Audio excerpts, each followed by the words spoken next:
지금부터 5번째 거꾸로 수업을 시작하도록 하겠습니다. 이번 단어는 마찬가지로 2단원 근대국가 수립을 위한 노력과 민족운동의 첫 번째 조선의 개항인데 오늘이 이 소단원의 마지막 차시입니다. 오늘 배우게 될 주제는요. 개항 이후 조선에서 일어난 일들입니다. 공부할 내용을 살펴보겠습니다. 우선 지난 시간에는요. 운요 사건으로 인해서 강화도 조약을 맺게 되면서 우리나라가 불평등하지만은 최초로 근대적 조약을 맺었다는 것을 배웠습니다. 강화도 조약 이후 조선에 두 흐름이 생겨났었는데 두 가지 한번 살펴보겠습니다. 먼저 개화파, 나라의 문을 열어야 한다고 생각하는 사람들과 척화파, 나라의 문을 닫고 우리의 힘을 먼저 길러야 한다고 생각하는 무리가 있었습니다. 이 둘이 대립을 했었는데 개화파는 서양 문물을 받아들여서 나라의 힘을 기르자, 척화파는 서양 그리고 일본과의 통산조약을 반대하는 입장이었습니다. 개화파로 대표되는 인물로는 명성황후가 있었고요. 이때 당시에는 왕후인데 황후로 적어보았습니다. 그리고 척화파로 대표되는 인물로는 흥선대원군이 있었습니다. 흥선대원군의 며느리가 명성황후입니다. 그럼 흥선대원군의 아들이 누구였었죠? 네, 고종이었습니다.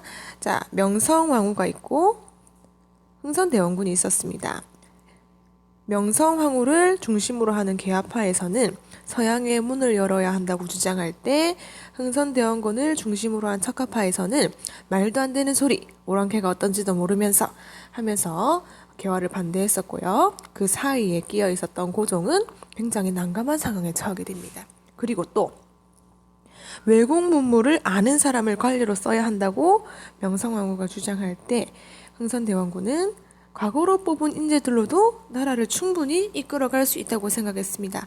마찬가지로 이 둘 사이에 끼어 있었던 고종은 굉장히 난감함을 표했었는데 이러한 고종이 아버지보다는 자신의 부인인 명성황후의 뜻을 조금 더 따르게 되면서 명성황후가 더 우세하게 바뀌었습니다. 그래서 조선은 적극적으로 개화 정책을 펼쳐서 개화에 응하게 되는 것입니다.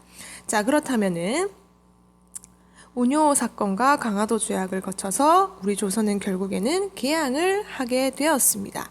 그런데 이 개항 이후에 여러 가지 문제점이 발생을 했고 또 조선 사람들은 어떤 노력을 했는지 살펴보도록 하겠습니다.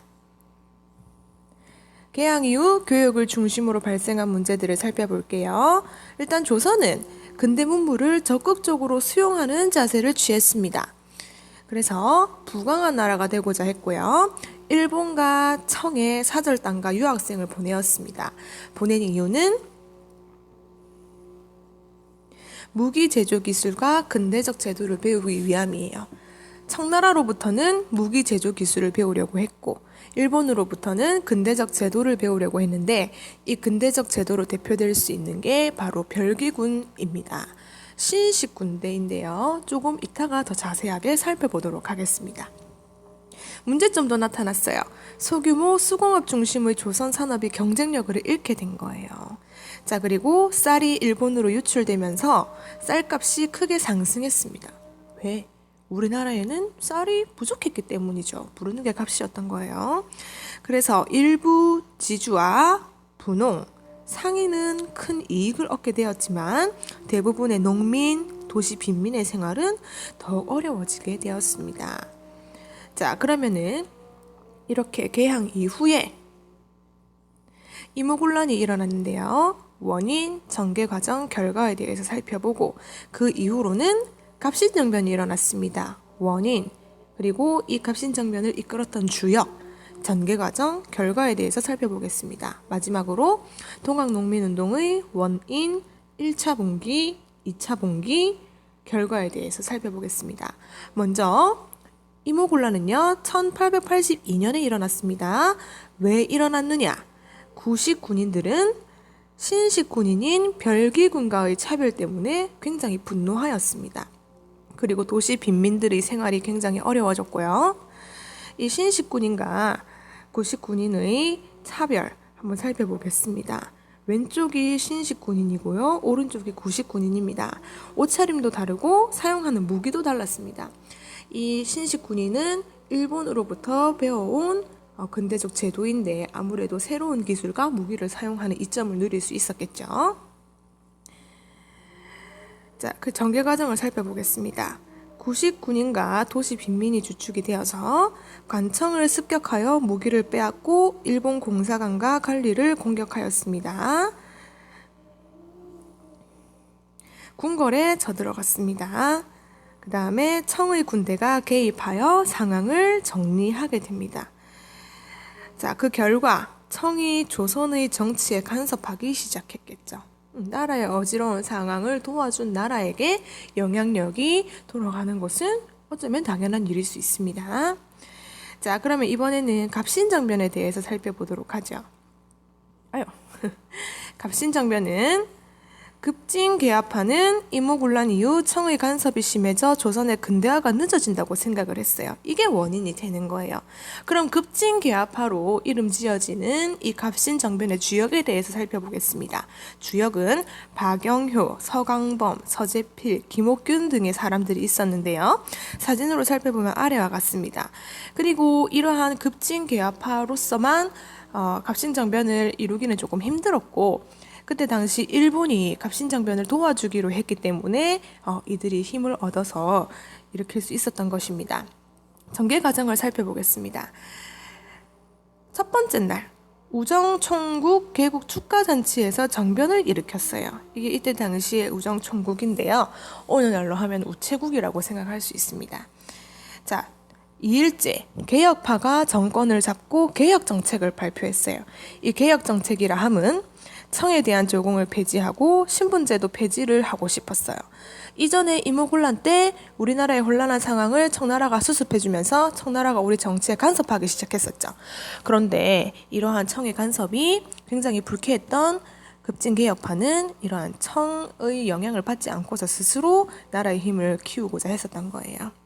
그런데 이러한 개혁 정책들이 굉장히 성급했던가 했기 때문에 3일차 청군의 반격으로 인해 그리고 일본의 철수로 인해 정변이 끝나게 됩니다. 이 갑신정변은 다른 말로 하면은 3일 전화예요. 3일 만에 이 정변이 끝이 나게 됩니다. 그리고 김옥균과 박영효 등의 주역들이 일본으로 망명하게 되었고요.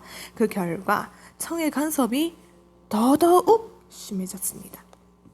자, 그래서 갑신정변까지 살펴보았고요. 마지막으로 동학농민운동에 대해서 살펴보겠습니다. 자, 먼저 동학농민운동 직전 조선의 상황에 대해서 살펴보면요. 물가가 계속 상승했어요. 그리고 계속된 지방관리의 횡포, 즉 탐관오리의 횡포라고 얘기를 할 수가 있습니다. 그리고 동학이 농촌을 중심으로 퍼져나갔는데요.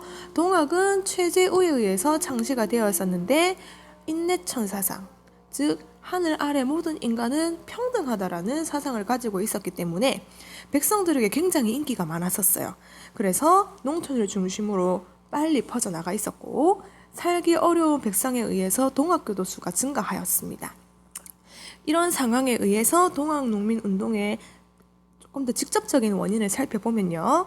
전라도 지방의 고부라는 지역의 군수 조병갑의 횡포가 굉장히 심했습니다. 그래서 백성들, 즉 농민들이 굉장히 살기가 힘들었었는데 그러다가 전봉준의 아버지가 죽게 된 거예요.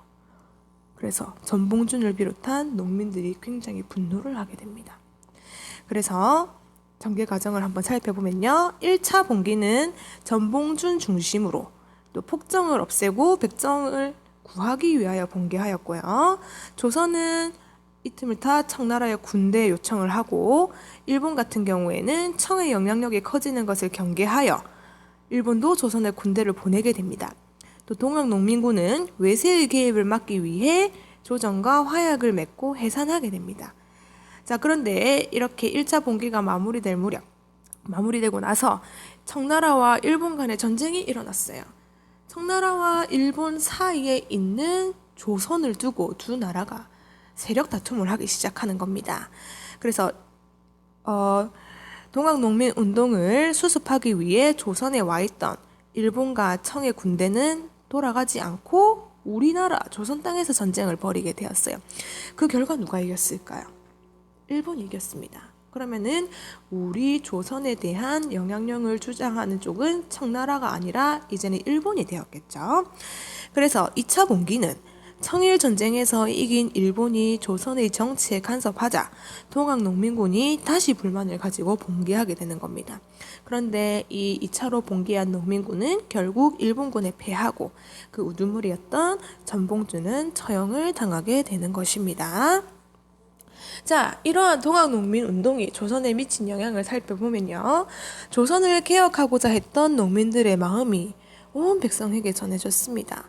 그리고 이것이 후에 일본에게 나라를 빼앗긴 이후의 우리나라의 독립운동에 굉장히 영향을 미쳤는데 그 중에 항일의병운동으로 개성되었습니다.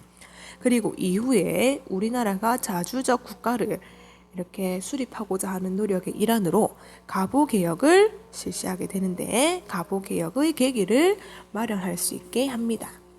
자, 이렇게 개항 이후에 조선에 여러 가지 일들이 나타났는데 그 문제들의 공통점을 살펴보면요. 나라의 경제가 어려워졌고 백성들의 삶은 더 어려워졌습니다. 그리고 탐관오리가 득세하였다. 이 말은 나라의 살림을 위해서 노력하는 관리보다는 자신의 사리사욕을 채우기 위해서 일하는 탐관오리가 굉장히 많아졌다는 뜻이고요. 외세의 간섭이 심해졌다는 것은 청나라, 일본과 같은 우리나라 말고 다른 나라의 세력들이 우리나라의 정치에 간섭하기 시작했다는 것입니다. 심했다는 것입니다. 나중에는 또 다른 나라들이 우리나라에 영향을 미치기 시작하고요.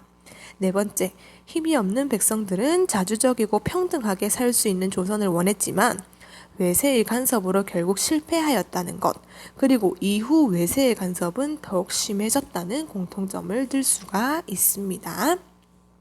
자, 오늘의 과제를 살펴볼게요. 오늘 공부한 내용을 이해하는 것이 첫 번째입니다. 그리고 두 번째, 선생님이 나누어준 학습지를 재미있게 풀어주고요.